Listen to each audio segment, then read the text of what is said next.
Coucou à tous, j'espère que vous allez bien. On se retrouve pour une nouvelle guidance sentimentale et intemporelle comme toujours, destinée essentiellement au parcours de flammes jumelles et à tout lien qu'on peut considérer comme sacré, donc qui nous élève, qui nous porte, qui nous transforme en profondeur, dans un sens positif, hein. Il s'agit absolument pas de relations toxiques qui nous siphonnent notre énergie, qui nous tirent vers le fond. Là, on est vraiment sur des relations qui nous font nous élever, qui nous font grandir, même si le parcours n'est pas forcément évident. On est sur des fins de parcours, donc des personnes qui ont déjà bien avancé dans leur cheminement de guérison. Pour les autres, ça vous empêchera pas de trouver éventuellement des clés de compréhension. Voilà, des choses qui vont vous permettre de changer votre angle de vue, de vivre les choses de manière plus légère, parce que dès qu'il y a de la compréhension, ça fait tomber beaucoup de souffrance aussi, mais faites toujours preuve de discernement. Soit les éléments vous parlent spontanément, ça vibre et vous le ressentez intérieurement, que ça vous concerne, ça vous appelle, soit vous voyez que vous êtes en train de magouiller pour essayer de tordre les informations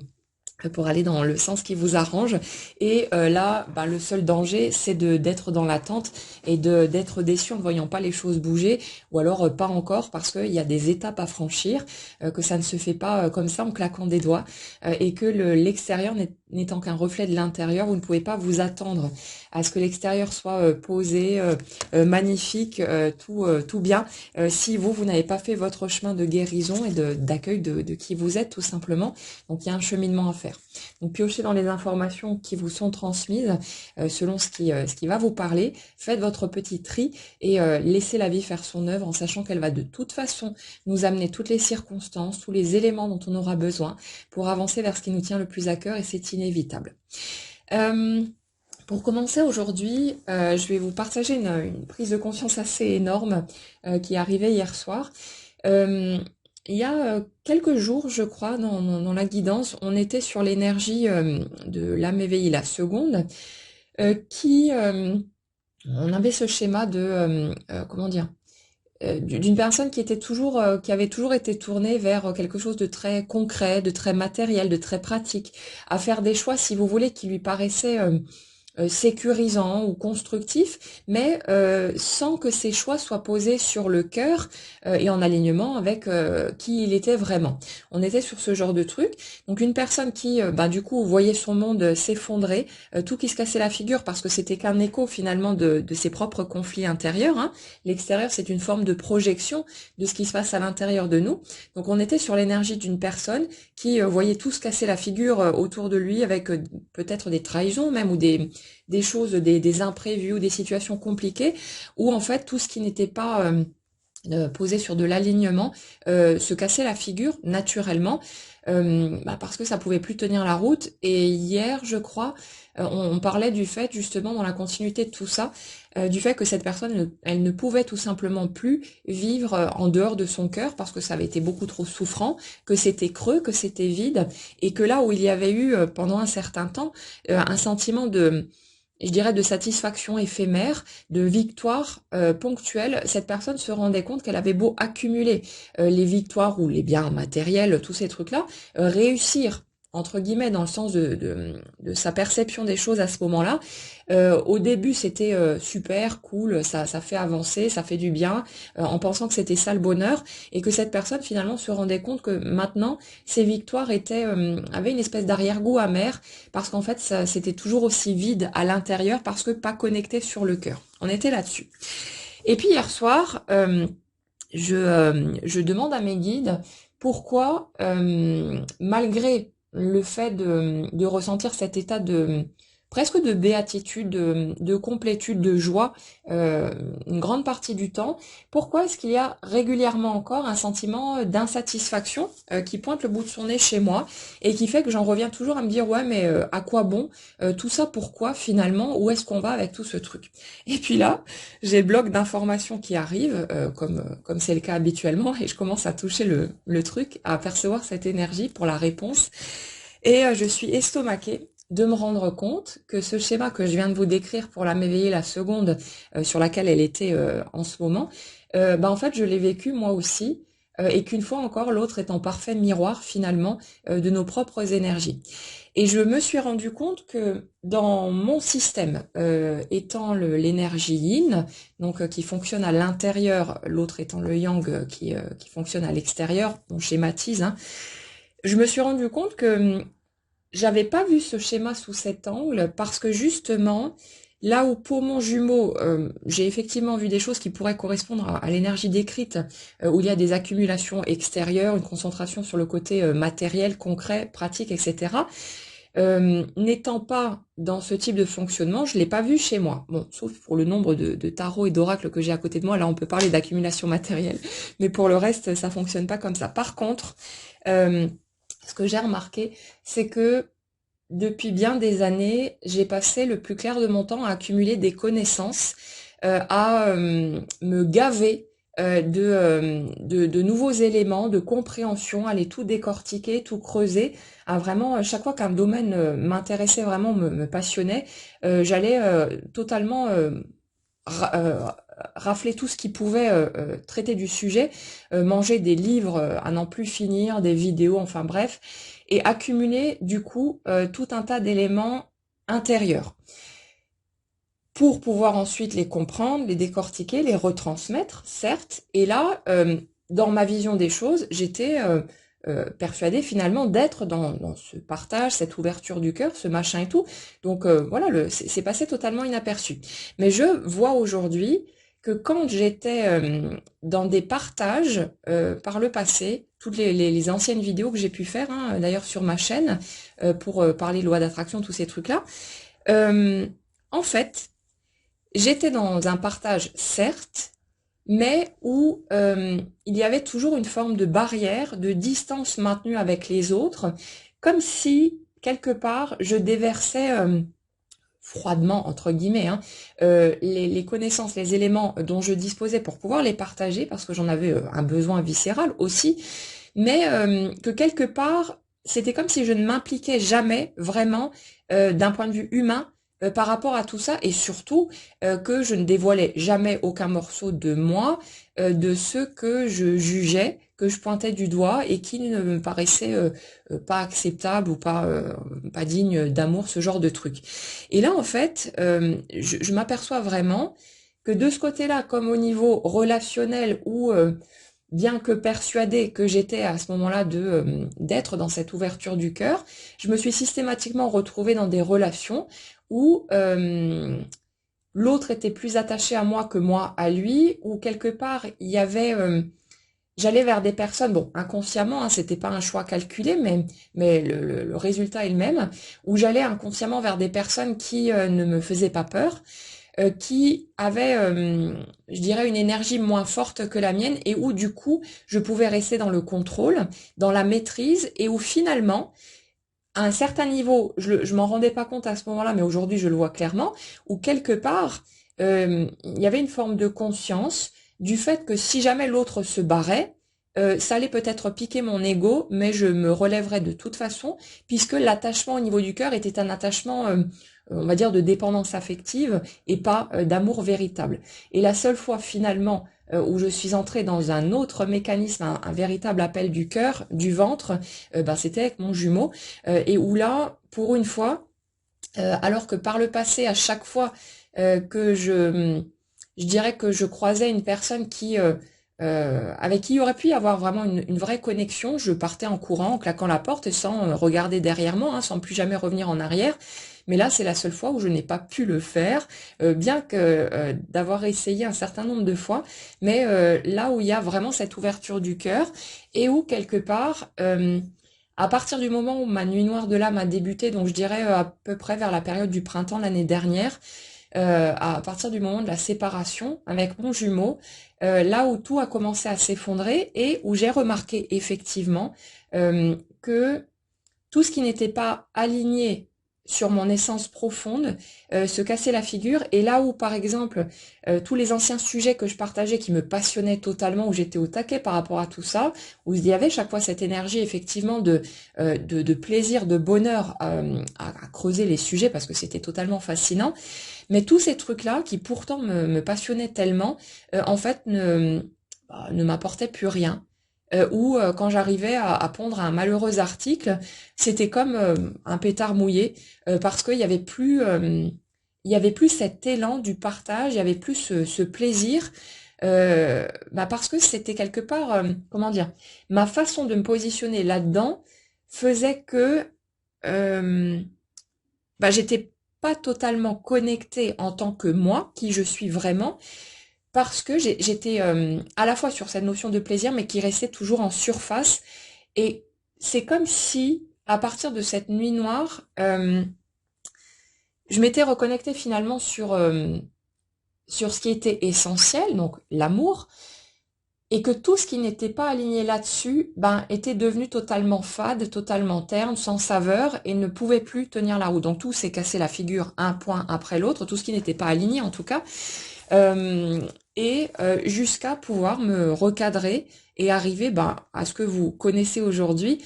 où là je n'ai plus cette peur de me montrer telle que je suis, que quelles que soient les réactions extérieures, quand il y en a une fois de temps en temps une qui est pas très agréable, ça ne m'affecte plus du tout. Bon, ça ne m'empêche pas d'envoyer chier la personne en bonne et due forme, comme j'avais l'habitude de le faire, mais il n'y a plus d'impact, si vous voulez. Et quelque part, tout ce qui n'est pas relié à ce cœur, tout ce qui n'est pas dans l'alignement de ma nature véritable ne peut pas entrer dans ma vie, y compris au niveau des personnes. Et c'est pour ça aussi que même quand on essaye de rencontrer quelqu'un d'autre, mais qu'on n'est pas sur notre élan du cœur, ça peut pas, ça prend pas, ça fonctionne pas, parce que on peut plus se contenter, si vous voulez, de miettes. Et ça,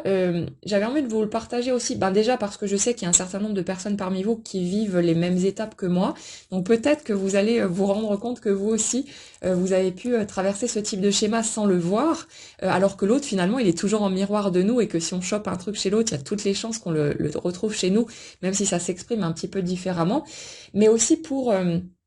quelque part servir de témoignage, parce que il y a beaucoup de personnes parmi nous qui ne savent pas trop ce qui se passe du côté de leur autre, et du coup quand on était sur ces énergies de quelqu'un qui ouvre les yeux, qui n'arrive plus à fonctionner sur ses anciens mécanismes, où il y a tout qui se casse la figure, là du coup je l'ai vécu par l'expérience, et vous êtes sûrement nombreux à l'avoir traversé aussi, et en fait on voit clairement que si vous voulez revenir en arrière, ce serait totalement impossible. Si j'envisageais aujourd'hui de bifurquer à nouveau dans ma façon de fonctionner, je pourrais absolument pas, de suivre des chemins qui ne me permettraient pas d'être connecté à ce que j'aime le plus, à ce qui me fait vibrer, je peux pas. C'est impossible pour moi. Et c'est la même chose au niveau relationnel. Une personne même amicale, hein, avec qui le courant ne passe pas instantanément, je peux pas. J'ai même du mal à communiquer, vraiment à échanger. Parfois, je reste totalement muette, parce que avec certaines énergies où on sent par exemple que la personne n'est pas forcément bien intentionnée ou cherche à vous harponner simplement pour gratter votre attention, ce genre de truc, pour se nourrir énergétiquement, là pour moi ça coupe directement, je tourne les talons, je ferme la porte et c'est réglé. Donc si vous voulez, on peut le voir par l'expérience directement, et je suis sûre qu'il y a un certain nombre de personnes parmi vous qui vont remarquer avoir traversé ce genre de schéma, même si ça s'est étalé sur du plus long terme, hein, pour les âmes éveillées les premières, mais on le voit clairement. Et du coup, quelque part, ça nous permet de comprendre aussi que effectivement, pour l'âme éveillée, la seconde, de qui on parle régulièrement dans ces guidances, une fois que la bascule s'est faite, il n'y a plus de retour en arrière possible. Ça demande bien sûr un petit peu de temps, hein. Nous, on n'a pas fait les choses du jour au lendemain non plus. Ça s'est étalé sur des mois, pour certains sur des années. Donc, si vous voulez, même si le parcours est en accéléré pour l'âme qui s'éveille en second, ça demande quand même un petit peu de temps. Donc, laissez les choses se faire, laissez l'autre progresser à son rythme, mais allez regarder chez vous, parce que vous allez sans doute vous rendre compte que vous aussi, vous avez traversé tout un tas d'étapes semblables, finalement, même si vous les voyez peut-être pas au premier abord, mais que quelque part, ça vous montre par l'expérience que ce retour en arrière n'est plus possible, et qu'une fois qu'on a le déclic, on n'arrive plus. C'est totalement indigeste, et c'est pour ça que tout ce qui n'est plus aligné saute, je dirais de façon presque automatique. C'est viscéral, c'est une impulsion. On peut pas faire autrement que de se débarrasser, entre guillemets, de tout ce qui n'est plus aligné, une fois qu'on a eu cette espèce de déclic, d'ouverture, qui fait qu'on voit clairement à quel point ça nous rend malheureux de pas suivre notre cœur, de pas être pleinement nous-mêmes en fait, et tout ce qui n'est pas cohérent avec qui nous sommes véritablement, avec notre nature spontanée, ben, automatiquement ça saute. Et si ce n'est pas nous qui posons les actions pour faire sauter tout ça, c'est la vie, n'étant que le reflet de l'énergie qu'on porte, qui va se débrouiller pour faire tout voler en éclats, parce que ça part de notre appel intérieur. Nous, d'un point de vue humain, pendant un certain temps, parce qu'on entre dans nos peurs, la peur de perdre, la peur du manque, tous ces trucs-là, on va essayer de s'agripper pendant quelques temps et de se dire non mais je vais relancer le truc, je vais essayer de faire repartir tout ça et puis ça va bien finir par fonctionner. Mais les circonstances de la vie, elles s'organisent automatiquement et si on s'entête à vouloir s'accrocher à quelque chose qui en fait ne résonne pas, ne vibre plus pour nous,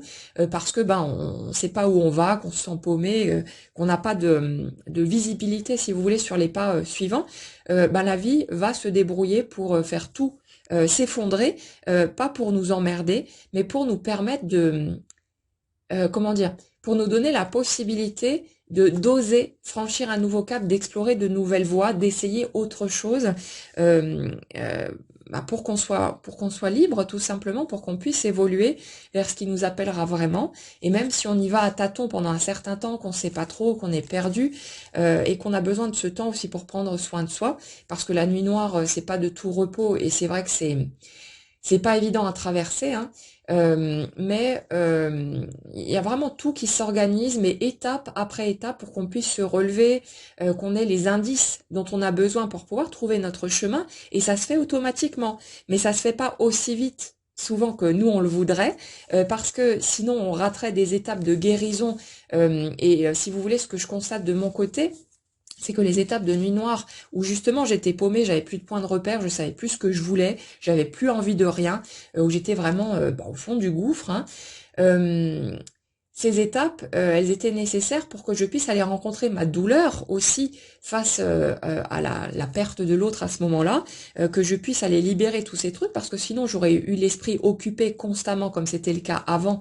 par mille et une choses, et je n'aurais pas eu cet espace de confrontation avec moi-même pour vraiment plonger dans ma douleur et pouvoir guérir toutes ces plaies-là. Donc c'était vraiment nécessaire, et la vie est dans une totale bienveillance vis-à-vis de nous, et c'est pareil pour notre autre. Donc si vous voulez, pour tous ces caps qui sont en train d'être franchis de l'autre côté, certes, quand on n'a pas de visibilité sur ce qui se passe en face, on prend que les éléments qu'on a sous la main, donc on peut se poser des questions, on peut avoir l'impression qu'il n'y a rien qui bouge, et peut-être qu'il n'y a rien qui bouge pour le moment, mais parce que vous n'êtes pas encore tout à fait là sur le parcours, et ça va venir. Mais il y a malgré tout beaucoup de choses qui...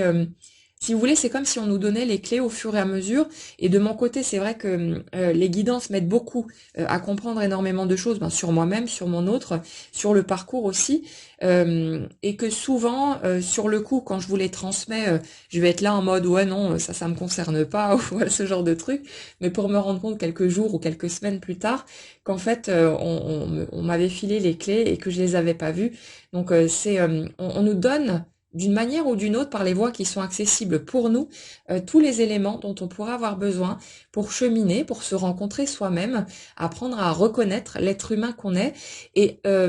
à travers cette compréhension par l'expérience intérieure, ça nous aide aussi à mieux comprendre l'autre, à arrêter de le juger, parce que forcément, quand on se reconnaît dans un schéma et qu'on voit que nous aussi, on a fonctionné comme ça, on sait pourquoi on a fonctionné de cette manière, on sait pourquoi on a fait des choix qui n'étaient peut-être pas alignés, et on se rend compte qu'on a, comment dire, il y avait pas d'intention nuisible ou quoi que ce soit derrière, on a juste fait du mieux qu'on a pu en fonction de ce qu'on a traversé, de qui on était à ce moment-là, des blessures qui étaient les nôtres, de l'histoire qui est la nôtre, et que l'autre, c'est tout pareil. S'il reste encore enfermé dans certains schémas négatifs, ou qu'il n'avance pas, ou ceci ou cela, ou qu'il est dans du déni, ou peu importe, c'est pas tourné contre nous, c'est simplement parce qu'il traverse ses propres étapes, qu'il a besoin aussi de temps pour avancer, pour cheminer, et souvent dans tout ce que j'ai pu observer jusque-là, l'âme éveillée en second avance beaucoup plus vite que nous. Donc nous, on a déjà galéré pour avoir ces prises de conscience, pour avancer, pour franchir ces étapes. Donc si on accordait un petit peu de temps à l'autre pour qu'il puisse faire son chemin aussi, et si l'autre a encore besoin d'un peu de temps, c'est que nous, on a d'autres étapes à poser, peut-être justement en matière de compréhension, d'accueil, pour que le moment venu, on soit prêt à accueillir l'autre dans de bonnes conditions et que ça risque pas de partir en vrille parce qu'on aurait encore comment dire,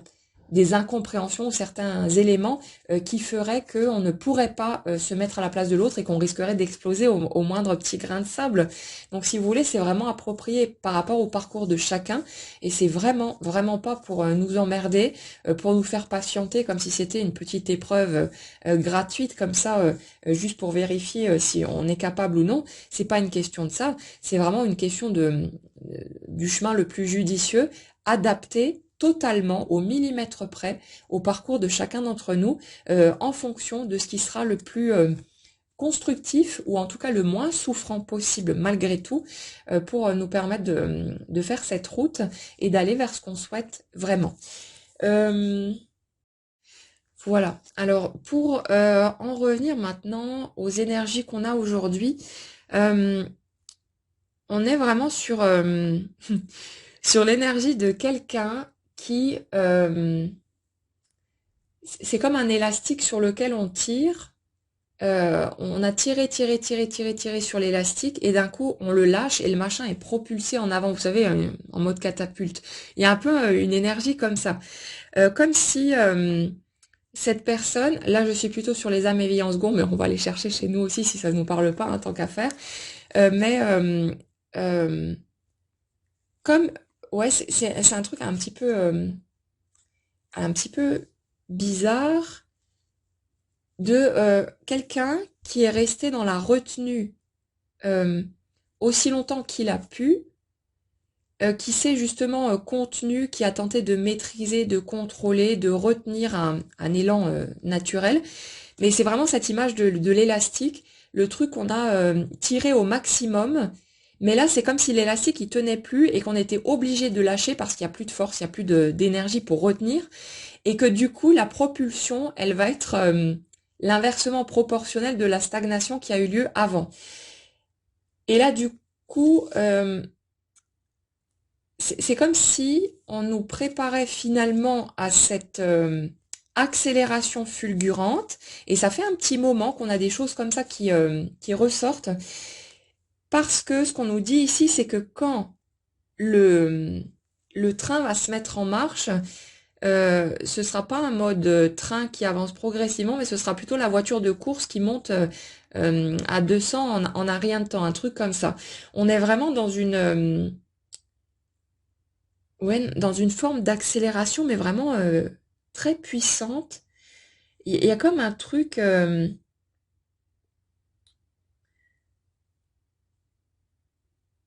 c'est comme si, en fait, cette personne, en devenant consciente de tout ce qu'elle perçoit maintenant, de toute cette vie pleine de couleurs, d'étincelles, de magie finalement qui avait été masquée, voilée par ces anciens schémas, comme si cette personne voulait ne pas en perdre une miette, mais aller tout explorer le plus rapidement possible et euh, rattraper en quelque sorte le temps qui a été perdu. Il y a vraiment cette notion-là. Donc c'est quelqu'un qui est obligé de composer avec la question du temps terrestre, hein, parce qu'on ne peut pas aller plus vite que la musique, il faut bien dormir un minimum, et puis voilà, il faut assurer sa santé, son bien-être, mais on est vraiment sur l'énergie de quelqu'un qui n'arrive plus à attendre, qui est totalement, ouais, presque frénétique dans sa façon de redécouvrir les choses avec un côté exalté, totalement fasciné, et cette notion d'attraction en fait qui devient presque plus forte qu'avant encore. Il y a un truc comme ça, comme si en fait cette personne qui avait déjà ressenti cette attraction vis-à-vis de vous, hein, l'attraction magnétique qu'on peut avoir vis-à-vis de l'autre, déjà au moment de la rencontre, de la reconnexion, mais C'est comme si là, du coup, parce que tous les voiles de l'illusion sont tombés, euh, que cette personne, elle était comme propulsée dans quelque chose qui la dépasse totalement, qui est presque incontrôlable, euh, et qui, du coup, va lui donner un sérieux coup de main aussi pour pouvoir avancer dans cette situation et faire le nécessaire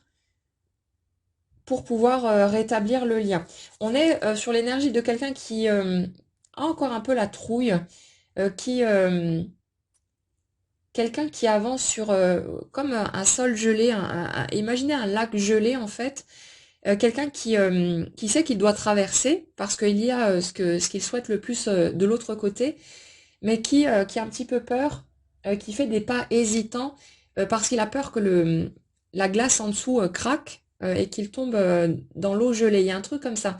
Donc on est sur l'énergie de quelqu'un qui pendant un temps a hésité à faire demi-tour, s'est dit non, bah, je vais plutôt rester sur la berge ou je vais chercher un autre chemin. Mais c'est comme si cette personne avait conscience du fait que le lac est tellement grand que s'il veut choisir la voie de la sécurité et donc contourner pour rester sur la berge et faire tout le tour, il va perdre un temps fou et que peut-être au moment où il arrivera de l'autre côté, ce qu'il attendait de l'autre côté ne sera plus là. Et il y a ce mélange entre une forme de peur panique, ouais, on est vraiment sur un truc assez fort, de peur panique de voir tout disparaître, alors qu'enfin il ou elle a ouvert les yeux et sait clairement ce qu'il veut, où il en est, a conscience du lien. On est vraiment là sur des personnes qui ont conscientisé hein, le lien particulier qu'il y a vis-à-vis de vous. Après, qu'on mette des mots flammes jumelles ou pas dessus, on s'en fout. Hein. Mais vraiment la conscience de la force du lien et du fait que ça c'est unique et que ce ne sera jamais retrouvé ailleurs avec qui que ce soit d'autre. Donc il y a vraiment cette conscience-là, la conscience du côté précieux de ce lien particulier et le besoin vital, viscéral de rejoindre l'autre par le chemin qui sera le plus court possible. Après, comme dit, il y a encore certaines petites peurs, mais c'est comme si... euh, en fait, c'est comme si le fait d'avoir ces peurs, c'était une manière de vérifier son positionnement ou de se rendre compte à quel point ce lien est important aux yeux de cette personne parce que malgré les peurs qui peuvent être là, les obstacles, les menaces, on me dit pour certaines personnes, peut-être que au niveau de l'entourage, certaines personnes toxiques qui seraient encore sur place, vous avez comme quelqu'un qui dirait oui, si jamais tu me quittes, je te ferai tout perdre, je vais faire ceci ou faire cela pour ruiner ta vie, enfin ce genre de truc. J'ai l'impression qu'il y a quand même des situations un peu glauques et pas forcément très saines qui peuvent encore être actives, mais c'est comme si justement la montagne a priori d'obstacles qui se dresse devant cette personne allait lui permettre de mobiliser encore plus d'énergie pour mettre fin à tout ce qui n'est pas aligné et qui est devenu totalement insupportable. On en parlait hein, dans les dernières guidances de ce côté gerbant, finalement, de tous ces éléments qui ne sont plus raccords avec l'énergie de cette personne aujourd'hui, ce côté vraiment dégoût, quelque chose qui, comme si cette personne, elle était en train de regarder son cheminement et de se dire, mais comment est-ce que j'ai pu accepter ce genre de choses ou rester en lien avec telle ou telle personne alors que il y avait quand même une forme de conscience hein, de ce qu'il y avait en arrière-plan, du côté, on parle de manipulation quand même, de choses pas très... ouais, où il y avait des dépendances et des choses où... euh, comme si d'autres personnes avaient utilisé les points faibles de cette personne-là pour tenter de la garder sous le coup d'un truc comme ça, du genre, vous savez, une personne qui aurait, par exemple, hein, une dépendance à l'alcool, et ce genre de personne qui, pour essayer de garder l'autre, l'aurait encouragé à boire Ce genre de truc-là, en fait. Euh, Après, ça peut se reporter n'importe où, ça c'est juste un exemple parmi tant d'autres, hein. Mais ce type d'attitude-là, en fait, on sait que l'autre a un point faible, on sait que l'autre euh, va réagir de telle ou telle manière, ou a l'habitude de réagir de telle ou telle manière quand on appuie sur tel ou tel bouton. Et là, si vous voulez, on est quand même sur l'énergie de certaines personnes autour qui ont délibérément utilisé ce genre de choses en sachant pertinemment que c'était nuisible pour l'autre, mais pour servir leurs propres intérêts et pour euh, empêcher l'autre de fuir parce que euh, euh, c'est comme si en fait ces personnes avaient eu conscience, bon, peut-être pas directement, mais au niveau du ressenti en tout cas, ça oui, de votre présence ou du lien particulier, enfin comme s'ils avaient ressenti un truc, euh, euh, comme vous savez un couple qui fonctionnerait plus et où on sent que l'autre a déjà une autre personne dans le cœur ou un truc comme ça, c'est un peu ce type d'énergie. Mais après, c'est pas nécessairement seulement pour des relations de couple, hein. Ça peut être aussi un entourage toxique à un autre niveau, que ce soit familial ou amical ou professionnel, peu importe. Mais on est un peu là-dessus. Une personne qui a été, ouais, qui a vraiment été sous influence et euh, qu'on a essayé de maintenir sous emprise finalement en utilisant ses points faibles juste pour servir son propre intérêt. Bon, c'est posé sur de la peur, hein, toujours, mais c'est pas pour autant que ça justifie ce type de comportement. À un moment donné, voilà, quand on voit que l'autre n'est pas heureux auprès de nous, il faut quand même avoir un sacré manque d'estime de soi pour vouloir garder quelqu'un à tout prix, alors que cette personne manifesterait clairement le désir de ne plus être là. Donc, on est sur des schémas qui sont pas très glorieux, mais bon, on a sans doute tous traversé ce type de fonctionnement à un moment ou à un autre, c'est de l'humain, hein, rien d'autre que ça. Mais le truc, c'est que là, on a une personne qui, justement, par l'accumulation de tout ce que euh, de tout ce qui lui aurait demandé un effort qui aurait semblé insurmontable avant, c'est comme si, si vous voulez, le chemin à faire pour vous rejoindre et pour simplement rejoindre la vie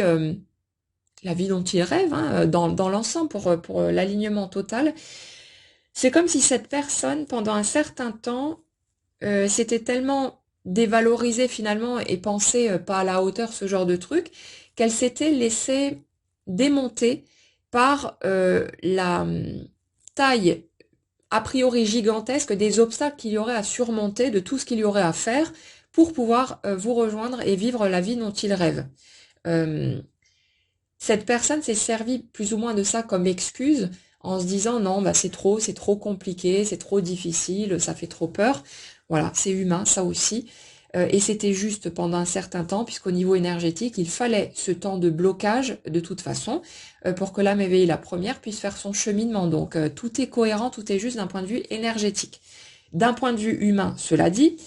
c'est une personne qui s'est longtemps cachée derrière des excuses, des prétextes,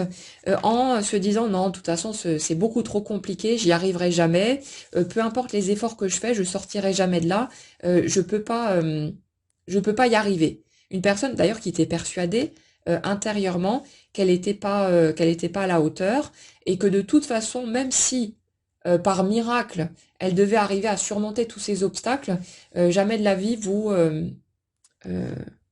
jamais de la vie vous ne lui donneriez une nouvelle chance parce que euh, sur les énergies où on se place ici, on est sur des personnes en fait qui ont déjà eu leur chance et peut-être même plus d'une fois et qui l'ont systématiquement laissé filer mais qui en plus ont pu peut-être la rejeter ou avoir des attitudes si vous voulez qui du genre on crache dessus, pas littéralement, mais il y a un côté comme ça, même si comment dire, l'intention n'était pas négative, mais j'ai l'impression que là on est sur l'énergie d'une personne qui a eu tellement peur euh, que du coup elle a pu avoir des attitudes excessives pour tenter de repousser le lien, de vous repousser vous, en étant persuadé qu'elle serait jamais à la hauteur et que si vous vous rendiez compte de qui était vraiment cette personne au fond, vous alliez être en gros dégoûté et vous feriez rapidement demi-tour. Donc tant qu'à faire, puisque dans sa tête le chemin était de toute façon celui-là, bah autant provoquer la rupture tout de suite et faire en sorte d'éviter tout le chemin douloureux qui aurait été traversé pour arriver de toute façon jusque-là dans l'état d'esprit de cette personne.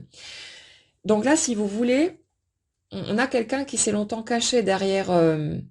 tout un tas de prétextes, tout un tas d'excuses qui lui paraissaient cohérentes. Hein. C'est pas comment dire, je ressens pas ici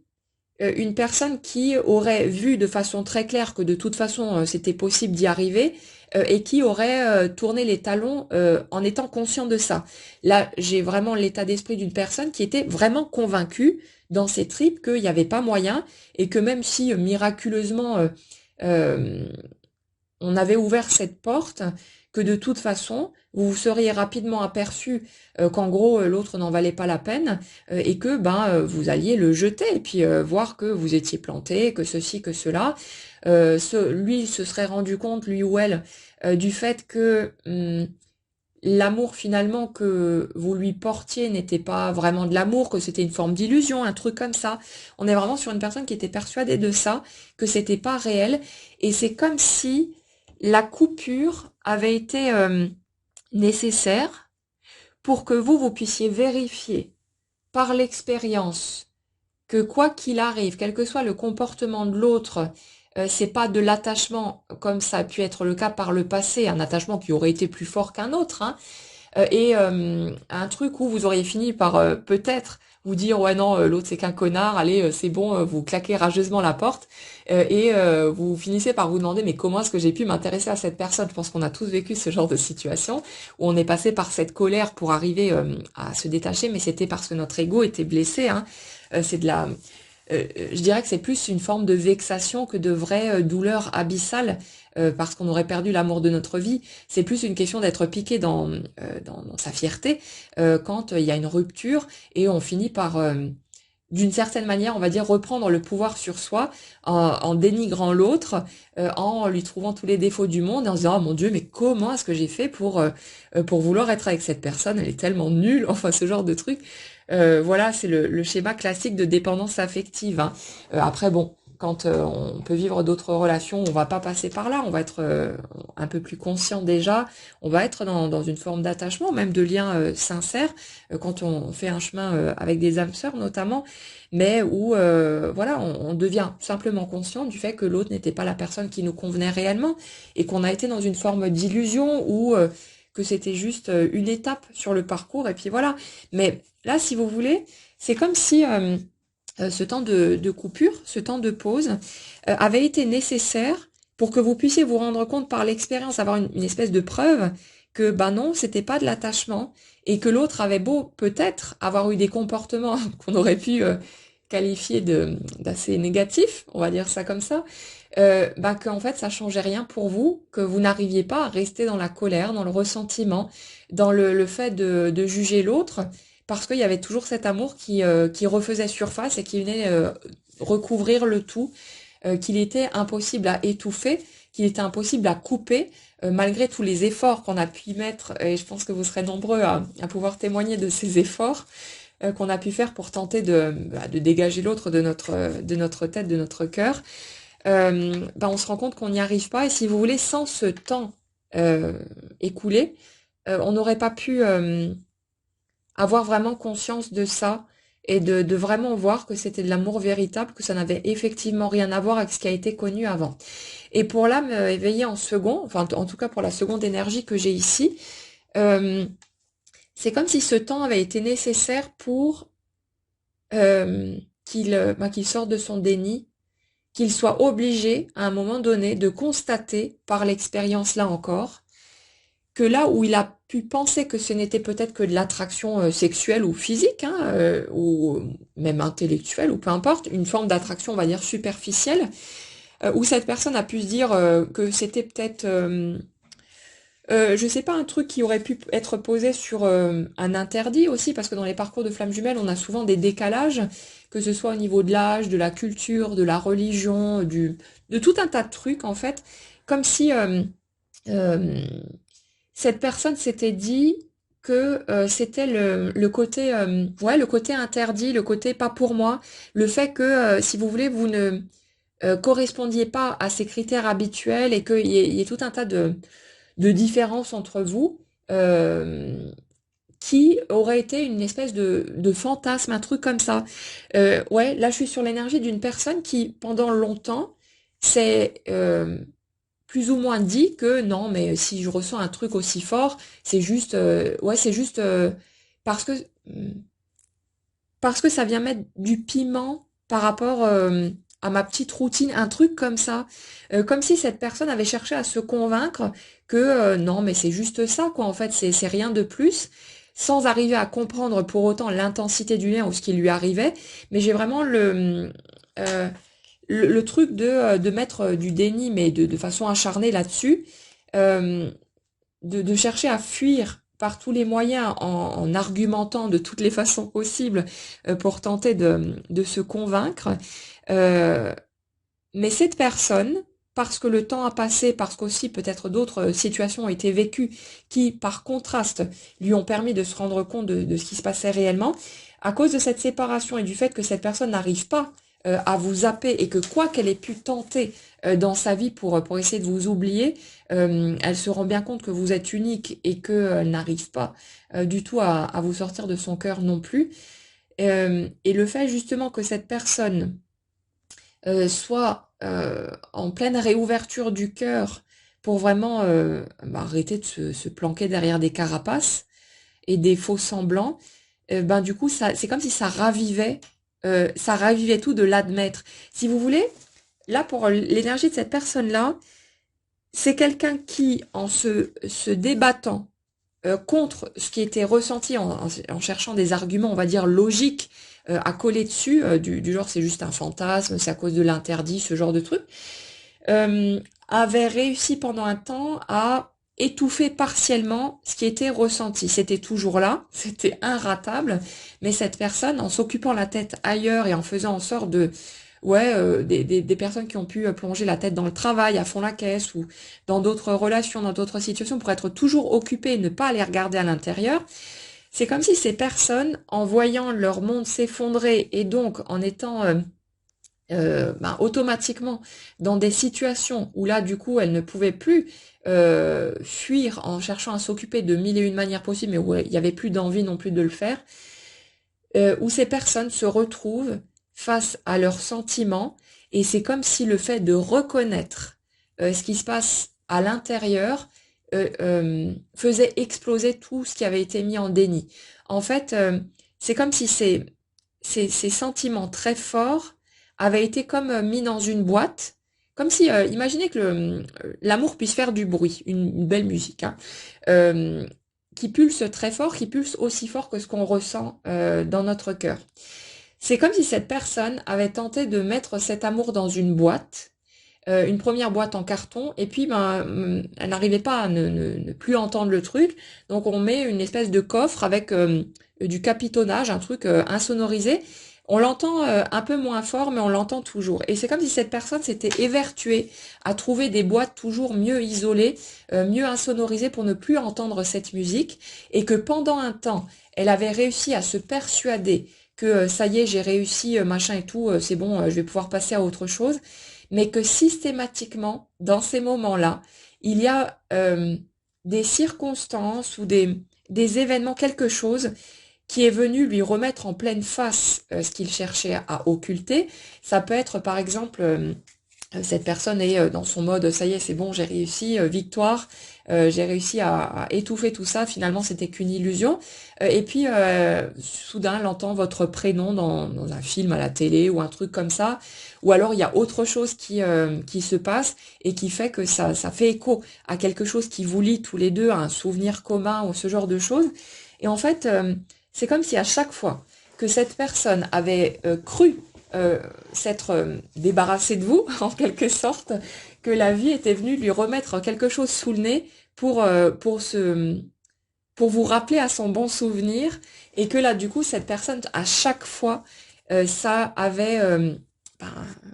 refait pulser la musique un peu plus fort, qu'elle s'était rendue compte que peut-être elle était pas encore arrivée au truc, mais c'est comme si cette personne, c'était au lieu d'écouter ce qui était ressenti et de se dire bah, peut-être que je me plante, cette personne non, elle a cherché une boîte encore plus grande, encore mieux capitonnée, encore mieux isolée pour tenter d'étouffer la musique en se disant ok, si je ressens encore un truc, c'est juste que je suis pas encore allée assez loin pour pouvoir l'oublier, que peut-être j'ai besoin d'un peu plus de temps, que peut-être j'ai besoin de nouvelles occupations, de nouveaux centres d'intérêt, d'une nouvelle relation, peu importe. Et c'est comme si cette personne, pendant un certain temps, mais elle s'était débattue, mais à fond la caisse, pour vous faire disparaître de son cœur, pour ne pas aller regarder par là, ne pas avoir à admettre l'impact que vous aviez eu sur sa vie et la puissance en fait de ce qui était ressenti par rapport à vous. Et ça a pu être aussi des moments où vous avez peut-être recroisé l'autre, ne serait-ce qu'en voiture ou un instant très bref, mais c'est comme si à chaque fois ça avait remis une claque à cette personne pour se rendre compte qu'en fait elle vous a pas du tout oublié et que chaque fois que vous réapparaissez dans sa vie d'une façon ou d'une autre, que ça ranime tout le truc et qu'il faut refaire des efforts, se débattre à nouveau pour pouvoir étouffer ça à nouveau, et que même si ça s'atténue un petit peu au fil du temps quand il y a plus de contact, plus d'échanges, machin et tout, qu'en fait ça ne disparaît absolument pas, et c'est comme si cette personne-là, parce qu'elle est arrivée à cette étape d'effondrement, d'entrer dans sa nuit noire où il y a tout qui se casse la gueule et où il n'y a plus de possibilité de se planquer derrière on dirait une forme d'addiction à des activités ou d'autres, peu importe, hein, qui permettaient de se noyer, si vous voulez, au niveau des pensées, pour ne pas avoir à les regarder là où ça pulse tellement fort. C'est comme si maintenant que cette personne est arrivée à ce stade où elle accepte, en plus de se confronter à elle-même, d'aller regarder à l'intérieur d'elle, où volontairement, elle se met à ouvrir une boîte après l'autre euh, pour sortir cet amour de la boîte et pour lui permettre de chanter aussi fort que possible et ouais, elle accepte j'ai l'image d'une personne qui est assise face à cet amour. Imaginez une bulle de lumière ou un truc, juste un aspect visuel, hein, qui représenterait l'amour ressenti. Et c'est comme si cette personne se retrouvait assise face à cet amour, l'avait pris délicatement pour le sortir de la boîte, s'était posée devant et était en train de se demander mais comment est-ce que j'ai fait euh, pour, euh, pour passer à côté de ça. Il y a un truc comme ça, un mélange entre contemplation, émerveillement et stupeur et tristesse aussi, de se dire, mais j'ai toujours eu ça entre les mains, c'était là depuis le début, comment est-ce que j'ai fait pour me mentir à ce point-là? Parce que peut-être que maintenant ce truc-là n'existe plus qu'à l'intérieur de moi et qu'il n'y a plus aucune possibilité de, euh, de le vivre avec vous concrètement d'un point de vue humain. Et en même temps, cette peur de vous avoir perdu pour de bon, c'est comme si c'était nécessaire pour donner à cette personne l'impulsion de faire tout son possible pour tenter sa chance, et ça on l'a depuis quelque temps aussi. Et c'est pour ça, j'en reviens à cette notion d'élastique. En fait, comme si votre autre était dans un élastique géant. Pour ceux qui ont vu Angry Birds, c'est la partie où, où il catapulte tous les oiseaux sur la ville des cochons. Bon, c'est un petit peu, voilà, c'est rigolo comme image, mais c'est vraiment ça. La catapulte géante, vous verrez peut-être le truc. Comme si en fait votre autre était dans la catapulte, qu'il avait tiré sur l'élastique pour empêcher le truc de partir, mais qu'au moment où il va lâcher l'élastique, ça va être la tornade qui va partir en fusée, vraiment en un éclair de temps euh, pour, euh, pour tout faire bouger, tout transpercer, comme si cette personne avait eu besoin de tirer sur cet élastique pour accumuler du courage aussi, et ben retenu en fait par sa peur tout simplement de ben peut-être trouver une porte définitivement fermée, parce que Sur un parcours de flamme jumelle, si on imagine 2 secondes que la porte puisse être définitivement fermée avec l'autre, c'est extrêmement violent, hein.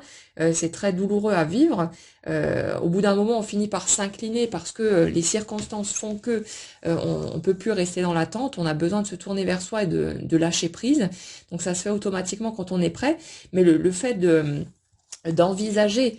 que on puisse se retrouver face à l'autre et que l'autre finalement nous dise je sais pas, je t'ai jamais aimé, ou on sera jamais ensemble, ou je sais pas quoi, c'est extrêmement violent, hein,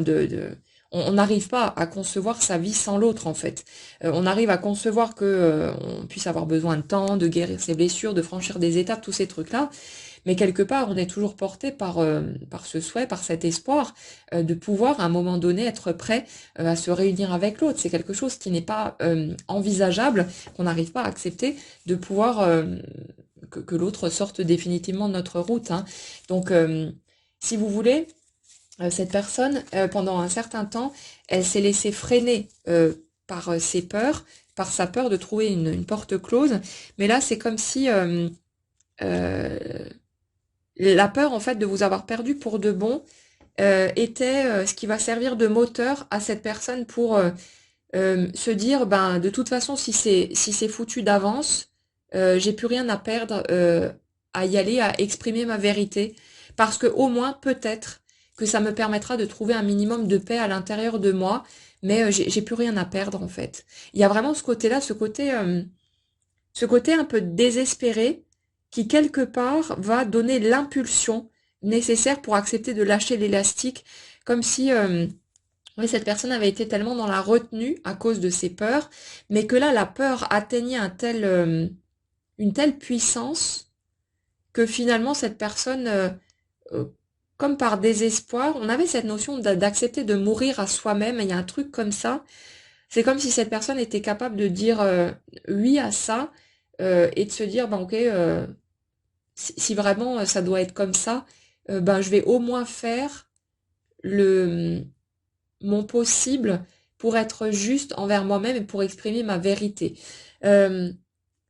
on est sur cette notion justement de non-dit, de sentiments qui n'ont pas été exprimés, ou peut-être de façon très floue, très partielle, ou vraiment, vous savez, comme si on avait joué au Pictionary, on fait des petits dessins, mais sans dire les mots. C'est vraiment, on joue aux devinettes. En gros, on est vraiment là-dessus. Quelqu'un qui a joué aux devinettes, qui a peut-être cru avoir été clair, mais alors qu'en fait c'était juste un mensonge à soi-même pour ne pas prendre ses couilles en main et dire les choses. Alors je dis couilles, hein, mais ça peut concerner une femme adaptée à votre situation. Mais en gros, on est un petit peu là-dessus. Quelqu'un qui a cherché à se convaincre que non, non, mais moi j'ai été claire, moi j'ai dit les choses, alors qu'en fait pas du tout, et que cette personne s'est cachée derrière des prétextes, des justifications, parce qu'elle était pétée de trouille, et c'est humain, hein, il y a des trouilles des deux côtés de toute façon, des fuites aussi d'ailleurs. Il n'y en a pas qu'un des deux qui fuit, hein, chacun le fait à sa manière, mais les fuites existent pour les deux polarités de toute façon. Mais là, si vous voulez, on est sur l'énergie de quelqu'un qui s'est plus ou moins planqué, qui attendait aussi que vous fassiez le travail à sa place, peut-être parce que vous l'avez déjà fait un certain nombre de fois, euh, et quelqu'un qui était plus ou moins persuadé que vous alliez revenir. J'entends comme à chaque fois, donc peut-être que ça a déjà été le cas, que vous avez déjà fait des allers-retours dans le sens, un coup je te claque la porte en pleine face, et puis comme j'arrive pas à me passer de toi, ben je reviens, et que cette personne avait un peu compté là-dessus, de façon un petit peu lâche, pour se dire ouais non mais c'est bon, il ou elle va finir par revenir, ok il me faut de la patience, ouais c'est vrai qu'elle tient un peu longtemps là du coup, mais non non mais elle va finir par craquer, elle va finir par revenir. Mais cette personne le souhaitait en plus, comme si cette personne avait guetté en fait un mouvement de votre part, que par moment elle a pu avoir l'impression d'un petit frémissement de votre côté, c'est dire ah ça y est c'est bon, l'autre va finir par ressurgir, et puis le temps passe et l'autre se rend compte qu'en fait non vous revenez pas, et que là du coup c'est comme si tout ça accumulé avec toutes les situations qui ont volé en éclats et tout ce qui s'est produit autour avait fait augmenter l'intensité de cette peur de vous avoir perdu pour de bon. On est sur l'énergie de quelqu'un qui s'est voilé la face pendant longtemps en se disant non mais c'est bon, ça va finir par reprendre, tout va redevenir comme avant. Alors qu'en fait, cette personne, plus le temps passait, plus elle a commencé à avoir la boule au ventre, de se dire, et si finalement ça n'arrivait pas, euh, et pour finir par se rendre à l'évidence et se dire, mais peut-être que c'est fini pour de bon, peut-être qu'en fait, il ou elle ne reviendra plus jamais, et que là, ce coup-ci, j'ai tout fait foirer. On est de nouveau là-dessus. Alors bien sûr, techniquement, hein, au niveau énergétique, il n'est pas question, il n'y a pas de possibilité que l'un des deux fasse tout foirer. C'est juste des mécaniques énergétiques, des étapes qui sont nécessaires, mais humainement,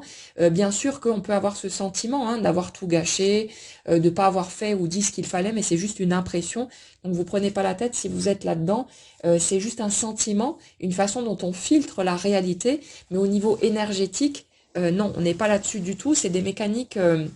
nécessaire. Et quand on examine les choses sous cet angle-là, on se rend compte de la justesse de chaque étape. Donc voilà, il n'y a pas un des deux qui pourrait tout faire foirer ou faire quelque chose de faux qui pourrait briser le lien. Pour les parcours de flammes jumelles. Après, si vous n'êtes pas sûr d'être sur ce genre de parcours, allez vous renseigner suffisamment, allez écouter tout un tas de sources différentes qui vont vous en parler. À un moment donné, on ne peut pas, comment dire, euh, c'est impossible en fait de se tromper parce qu'à un moment donné, quand vous avez accumulé suffisamment d'informations, que vous avez recoupé le tout pour examiner votre parcours avec honnêteté, si vous êtes effectivement sur un parcours de flamme jumelle, vous ne pourrez pas le rater. Par contre, si vous vous êtes planté et que vous n'êtes pas sur ce type de parcours après avoir cru y être, là non plus, vous ne pourrez pas rater parce qu'à force d'accumuler les informations de tous les côtés et de regarder ce que vous avez traversé, comment dire, le voile de l'illusion, il tombe de toute façon. Hein, donc, quand on est prêt, évidemment, ça se fait toujours au bon moment. Et tant qu'on est dans une forme d'illusion, c'est que c'était juste à ce moment-là, pour nous permettre aussi de guérir nos blessures, d'avancer malgré tout, et de pouvoir peut-être se rendre compte que soit c'était une relation toxique ou ce genre de choses. Mais quoi qu'il arrive, vous aurez de toute façon les prises de conscience appropriées pour vous permettre d'avancer sur votre chemin. Donc n'ayez pas peur et accueillez chaque étape comme un cadeau parce que c'est vraiment le cas. Mais là, si vous voulez, c'est pas possible d'avoir fait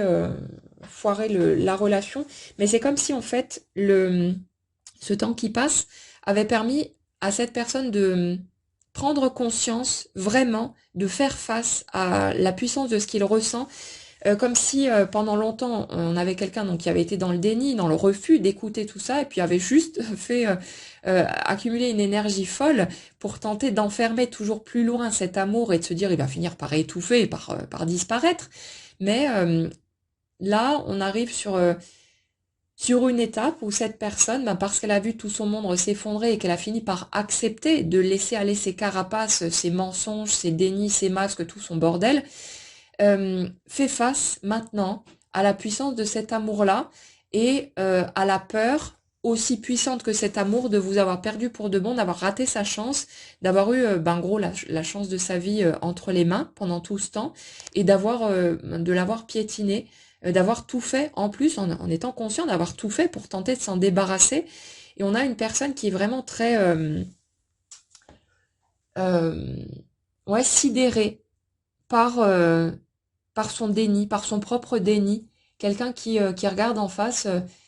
l'acharnement qu'il ou elle a pu mettre à vouloir se débarrasser de ça pour se rendre compte aujourd'hui, en étant totalement effaré, euh, que ce qu'il ou elle voulait le plus,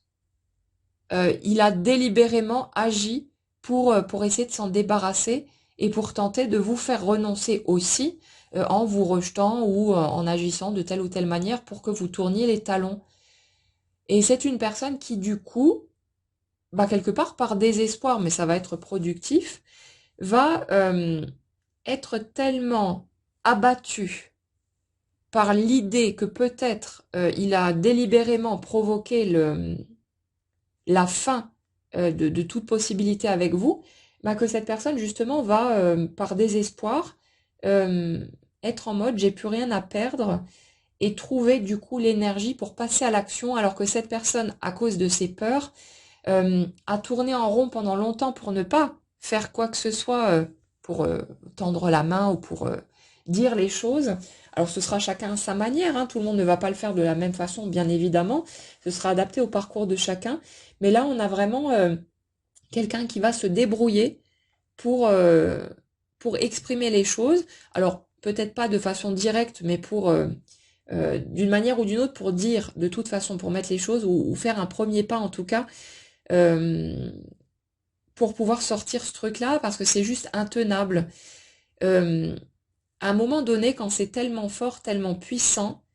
la peur de perdre l'autre vous pousse à dépasser vos limites là où vous n'auriez jamais cru pouvoir faire un pas. Je vais prendre un exemple personnel d'ailleurs pour illustrer parce que je l'ai déjà vécu assez au début, quelques mois après la rencontre et la reconnexion. De mon côté, c'était tellement puissant que je n'ai pas pu faire autrement que d'exprimer les choses à l'autre. Alors je l'ai fait en lui écrivant une lettre, hein, parce que je pouvais pas l'exprimer verbalement et d'être face à face à l'autre et de lui dire tout ça, je serais tombée 15 fois dans les pommes. Mais si vous voulez, c'est quelque chose qui, étant donné les circonstances et le contexte à ce moment-là, étant donné nos différences aussi et tout le reste, m'aurait placé dans une incapacité totale à faire ce genre de démarche. Ça, c'était un truc qui aurait été inconcevable pour moi.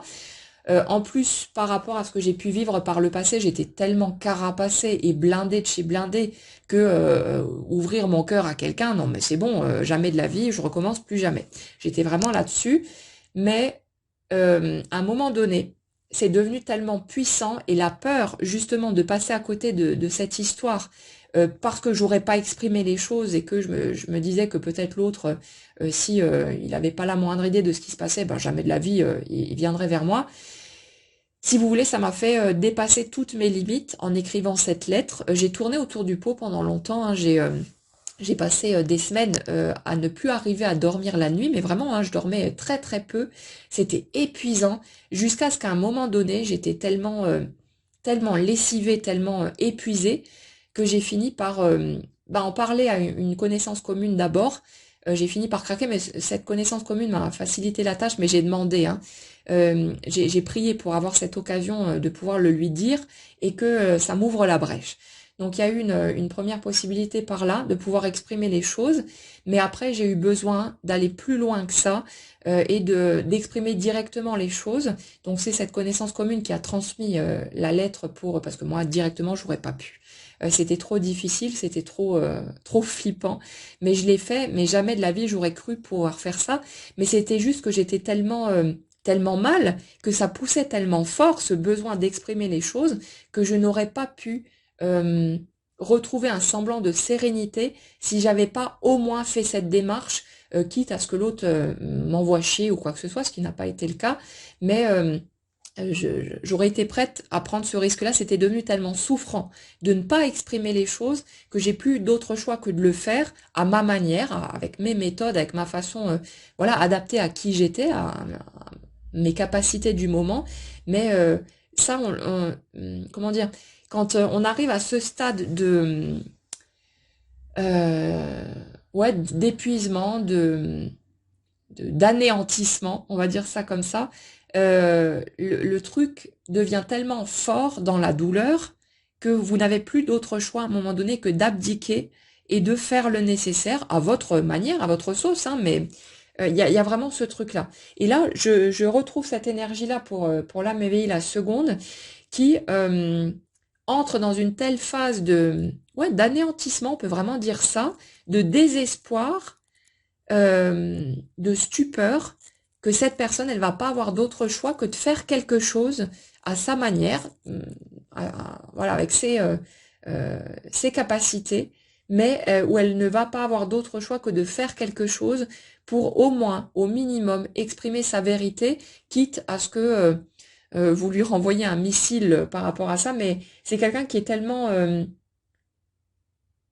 tellement déconcerté par le fait d'avoir lui-même finalement tout fait pour se débarrasser de ça, que cette personne ne comprend pas comment est-ce qu'elle a pu nier une telle évidence, comment est-ce qu'elle a pu rejeter ce lien-là, et du coup, ouais,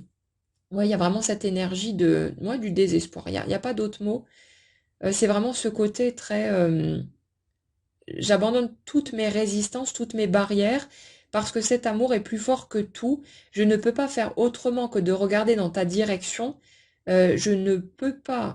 peux plus nier la puissance de ce que je ressens pour toi.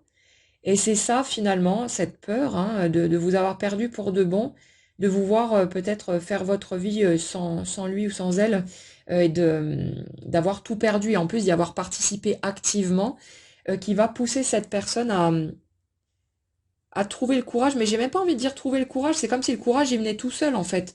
Comme s'il était poussé, comme un peu en mode zombie, une personne qui est tellement désespérée que elle se laisse porter par la petite étincelle de vie qui reste à l'intérieur d'elle, et qui va la pousser à faire le nécessaire pour se déclarer, pour venir vers vous et pour remettre les choses à plat. Donc c'est le seul moyen quelque part pour cette personne d'avancer à nouveau, de tenter sa chance. Donc on a vraiment ce côté, je suis prêt à mourir s'il le faut. Ouais, on en avait déjà parlé, hein, comme quand on accouche et que la douleur devient tellement forte qu'à un moment donné, vous lâchez tout, que vous arrêtez de lutter contre la douleur, que vous avez tenu aussi longtemps que vous pouviez pour essayer de la faire s'arrêter, mais qu'à un moment donné, bah, vous êtes bien obligé de vous rendre à l'évidence que ça ne s'arrêtera pas, et que il y a quelque chose qui lâche. Cette acceptation de peut-être je vais en mourir, mais oui, je m'abandonne à ce truc-là. On est sur cette même énergie de nouveau, et cette personne qui du coup va faire le nécessaire pour, euh, pour au minimum faire un pas vers vous pour pouvoir mettre les choses à plat et que, comment dire, que cette personne n'ait plus la moindre possibilité de se dire que peut-être que si j'avais fait ceci ou fait cela ou dit ceci ou dit cela, ça aurait été différent. Cette personne va avoir besoin de mettre ce truc-là de côté, de jouer ses cartes, d'abattre ses dernières cartes pour être sûr que il n'a pas laissé passer la moindre chance de peut-être pouvoir vous retrouver. Il y a vraiment ce truc-là. Donc là, ouais, c'est quelqu'un qui vit des turbulences, c'est pas simple, parce qu'en même temps, il y a tout qui s'est effondré, et on a une personne qui se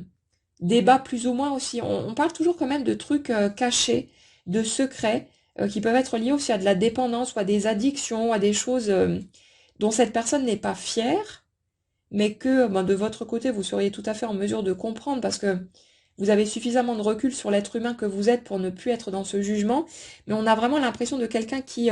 met toute son énergie aussi pour se reconstruire, pour sortir justement de ses travers ou de certains éléments que cette personne juge comme pas acceptables, pas dignes, pas à la hauteur, ce genre de truc. Donc on a quelqu'un qui met vraiment beaucoup d'énergie à sa reconstruction, au fait d'être maintenant, de vivre en alignement avec qui il est vraiment, et qui va tout faire pour ça. Mais c'est comme si cette personne, en fait, pendant un certain temps, s'était dit, d'abord je règle tout dans ma vie, d'abord je fais en sorte d'être à la hauteur de ce lien, et ensuite je passerai à l'action. Mais j'ai l'impression aussi que cette démarche était aussi plus ou moins un peu un prétexte pour reculer les échéances, parce que cette personne avait encore très peur de votre rejet. Mais là, c'est comme si en fait la peur devenait tellement forte, la peur de vous avoir perdu pour de bon, que finalement, j'ai quand même l'énergie là de personnes qui n'arriveront pas à attendre, qui n'arriveront pas nécessairement à attendre d'être complètement réparées. Après, on a toujours un parfait miroir en face de soi, donc si vous voulez, certaines personnes attendent que leur autre revienne tout fini, tout beau, tout neuf, complètement réparé, complètement équilibré, alors qu'elles-mêmes ne sont pas dans cet équilibre. Mais souvent, c'est quelque part une excuse aussi, derrière laquelle on se cache parce qu'on a la trouille, et c'est humain, c'est normal. Ça, je le retrouve aussi chez moi d'ailleurs, quand je vous parlais il y a pas longtemps, du fait qu'un couple lambda, si ça sert juste à ça, à bouffer des chiffres sur le canapé, que bah non merci, ça sert à rien. Mais en fait, je remarque aujourd'hui, par rapport aux dernières prises de conscience aussi, que c'était peut-être aussi une petite excuse,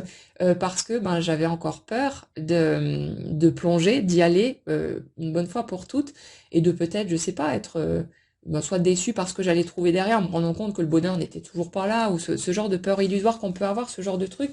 mais que finalement, l'envie de vivre les choses de façon simple, en premier lieu d'un point de vue strictement humain, sans que ça serve à quoi que ce soit d'autre, ben elle est là de toute façon. Et que quand on dit non, ouais, non, mais non, moi si l'autre il revient pas pour qu'on accomplisse un truc à deux ou ce genre de truc, ça sert à rien. Mais en fait, c'est juste de la trouille. Et là, on est un petit peu là-dessus aussi pour cette personne, dans ce truc de ouais, d'avoir cherché à se convaincre que non, mais d'abord, moi, je m'occupe de régler tout ce qui a à régler dans ma vie, et puis après, on verra pour le reste, parce que si je reviens vers l'autre, mais que je suis pas à la hauteur, de toute façon, elle va m'envoyer chier, donc ça sert à rien. Mais en fait, c'était plus un prétexte qu'autre chose, même si l'intention de vouloir ce souhait de se montrer digne, si vous voulez, de cet amour est sincère et réel là-dedans, dans ce que je ressens, mais on est quand même sur quelqu'un qui se cachait un petit peu derrière ça aussi pour se laisser du temps, et puis en espérant que de votre côté, vous fassiez le travail entre-temps, que vous reveniez à la charge et se dire, ah ben, voilà, je voulais y aller, mais non, t'as fait le pas avant moi, t'as réagi plus vite que moi, mais non, non, mais moi j'étais en train de me préparer, puis j'allais venir, hein, j'allais le faire, mais en fait, cette personne n'aurait pas... enfin, voilà, se laisser toujours un peu plus de temps pour se dire non, mais d'abord je règle ça, et puis ah, il y a encore ce truc-là à régler, et puis encore ce truc-là. Mais en fait, c'était des excuses parce qu'il y avait de la trouille. Mais c'est comme si les schémas sur lesquels on est là, c'était nécessaire en fait que ce soit cette personne qui fasse le pas aussi, parce que c'est le seul moyen pour elle de vraiment s'affirmer, de vraiment rentrer de reprendre son pouvoir totalement, et d'assumer complètement. C'est comme si c'était une preuve, et ça on l'avait déjà aussi il y a quelque temps, comme si c'était une preuve finalement, pour cette personne, mais aussi pour vous, qu'elle est bien positionnée cette fois, qu'elle sait clairement ce qu'elle veut et qu'elle va faire le nécessaire pour avancer avec vous, et que c'est pas de nouveau quelqu'un qui va prendre la fuite dès que vous allez faire un pas. Donc c'est pour ça aussi qu'on est sur ces énergies d'une certaine méfiance en quelque sorte pour les âmes éveillées les premières, un truc, je veux dire une attente, mais c'est pas une attente, c'est moi je fais ma vie tranquillou de mon côté, ok, voilà, tu viens pas, ça change rien, j'avance, mais où il y a ce côté je laisse venir sans plus rien chercher à provoquer, et où c'est nécessaire en même temps,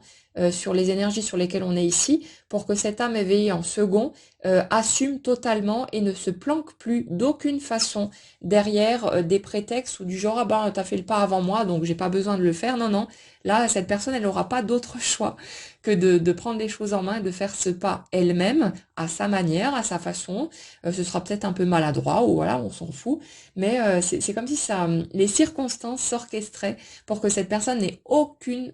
possibilité de continuer à se planquer, et qu'elle soit obligée d'assumer totalement ce qu'elle ressent, ce qu'elle vit, voilà, qu'elle fasse ce pas pour acter finalement son positionnement pour le... C'est comme si ça signait une forme d'engagement, le fait de faire ce pas, c'est comme si c'était une manière de dire ça y est, je suis vraiment prêt, et ce coup-ci j'y vais, et que ben, cette personne n'allait pas avoir d'autre choix que de s'exprimer à sa façon, pour faire ce pas vers vous, pour ouvrir cette porte sans plus se cacher derrière aucune excuse. Et c'est la peur de vous avoir perdu pour de bon aussi qui va actionner les manettes et faire que quelque part, en touchant le fond du désespoir, ben cette personne va se dire ben foutu pour foutu, j'y vais, j'ai plus rien à perdre. Donc au moins je peux peut-être gagner cette paix intérieure de savoir que j'ai fait mon possible pour tenter de rattraper le coup. Après ben si ça passe pas, voilà, mais au moins j'aurais fait ce que je peux, et ça me donnera peut-être la possibilité d'arriver un jour à retrouver la paix et à pouvoir me regarder à nouveau en face sans plus être dans le jugement et tous ces trucs qui pèsent si lourd finalement par rapport à tout ce cheminement. Voilà pour les messages que j'avais à vous transmettre aujourd'hui. N'hésitez pas à partager dans les commentaires comme toujours. Si il y a des choses qui vous parlent, qui font écho à ce que vous êtes en train de traverser de votre côté, c'est toujours extrêmement enrichissant. Et puis ben voilà, laissez venir, prenez soin de vous, continuez à avancer sur votre chemin, soyez indulgents envers l'être humain que vous êtes. N'oubliez pas que voilà, on n'est pas censé être toujours fort, toujours courageux, toujours ceci et toujours cela. On est des êtres humains avec nos fluctuations, avec nos allers et retours, et ça fait partie du jeu. Donc prenez soin de vous, vous prenez pas trop la tête, laissez les étapes se mettre en place et faites confiance au processus de la vie qui nous emmène de toute façon vers ce qui sera le plus heureux pour chacun d'entre nous. Passez une excellente journée et on se retrouve très vite.